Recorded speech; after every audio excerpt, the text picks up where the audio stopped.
What's up with polygamy in the Bible?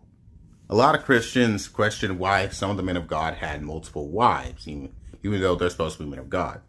You need to understand there's a difference between sin and crime. Obviously, taking on multiple wives or a woman having multiple husbands is wrong, but it wasn't a crime. In God's eyes, this is not something worthy of being considered a crime. God never commands that it should be illegal in any way. God's like God would say in the Bible, don't let the king multiply wives. And then they would. And they're like, and then God's like, okay, whatever, keep multiple wives. In God's eyes, it's just not a big of a deal to him. It's just not something he really cares that much about. And if I'm going to be honest with myself, I'd rather live in a world with polygamy than without it, because fundamentally, marriage is a fundamentally safer system than fornication.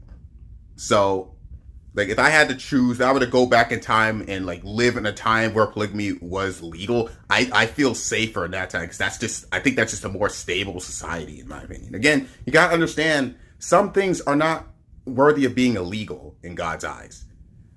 God is obviously against alcohol and stuff. Don't need to explain that. But he never commands it should be illegal.